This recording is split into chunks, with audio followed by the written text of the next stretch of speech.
राधे राधे दोस्तों, welcome back to my channel. तो इस वीडियो में हम जानेंगे क्या मृत्यु से पहले हमें संकेत मिलते हैं, और अगर मिलते हैं तो वो संकेत क्या होते हैं, और इन मृत्यु के संकेतों को क्या किसी तरह से टाला जा सकता है। तो चलिए जानते हैं इस वीडियो के माध्यम से। तो इससे पहले मैं आपको ये सब बातें बताऊं, उससे पहले मैं आपको एक कहानी सुनाना चाहूँगी जो इसी से संबंधित है। और अगर आप नई नई कथाएँ सुनना चाहते हैं तो जल्दी से मेरे चैनल को सब्सक्राइब कर लीजिए। एक शहर में 25 साल की एक लड़की रहती थी जिसका नाम था सिया। वो बहुत ही खुश मिजाज और मेहनती लड़की थी। अक्सर वो अपनी दादी के साथ बैठकर बहुत सारी कथाएं सुना करती थी। एक दिन उसकी ज़िंदगी में बहुत ही अजीब अजीब सी घटनाएं होने लगी। एक सुबह सिया सड़क पर खड़ी थी और अचानक से उसने ज़मीन की ओर देखा। उसे अपनी छाया बिल्कुल भी क्लियर दिखाई नहीं दे रही थी। उसने सोचा तो शायद ये रोशनी की वजह से ऐसा हो रहा है, और उसने इस बात को नज़रअंदाज कर दिया। अगले कुछ दिनों में बहुत ही अजीब अजीब घटनाएं होने लगी। उसे अजीब अजीब सपने आने लगे। उसके खाने का स्वाद ही बदल गया।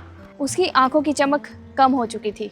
कभी कभी उसे बहुत ही अजीब आवाज़ें आने लगी थी और वो सारा दिन थका हुआ महसूस करती थी, और उसका मन दुनिया की सभी चीज़ों से हट गया और वो सिर्फ यही सोचती रही कि शायद ये सब थकान की वजह से हो रहा है। फिर एक शाम वो अपनी दादी के पास गई और उसने ये सारी घटनाओं के बारे में अपनी दादी को बताया। दादी, मेरे साथ बहुत अजीब हो रहा है। हाँ बेटा, बताओ क्या हुआ, मैं सुन रही हूँ। दादी, मुझे बहुत डर लग रहा है। कई रातों से बुरे सपने आ रहे हैं और मुझे अजीब अजीब से संकेत मिल रहे हैं। दादी कुछ देर तो शांत रही, लेकिन फिर उन्होंने बोला, बेटा, ये सब बातें तो हमारे पुराने ग्रंथ गरुड़ पुराण में लिखी हैं। ये सब तो मृत्यु से पहले मिलने वाले संकेत हैं।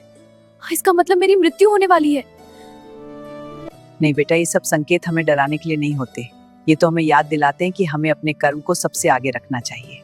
जब इंसान अपने कर्म अच्छे रखता है तो उसके जीवन की दिशा भी बदल जाती है। और ये सब बातें सुनकर सिया की जिंदगी में एक बदलाव आया। वो त्रिकाल संध्या करने लगी। ओम गम गणपताय नमः। जय गणेश जय गणेश। ओम शांति शांति शांति। गरीबों में भोजन बांटने लगी। प्रसाद लो भाई और बहनों। धन्यवाद बहन जी।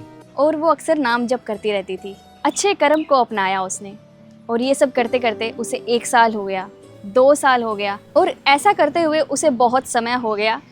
वो एक स्वस्थ जिंदगी जीने लगी। वो बहुत हैरान हुई कि उसको तो मृत्यु के संकेत मिल रहे थे। यही सोचकर वो अपनी दादी के पास गई और दादी को बोली, दादी, आपने तो बोला था कि मृत्यु के संकेत मृत्यु से पहले आते हैं, लेकिन मैं तो बिल्कुल ठीक हूँ।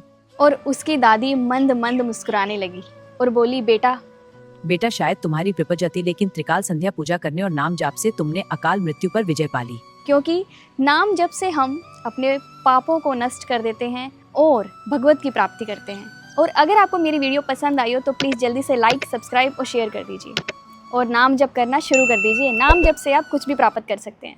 राधे राधे।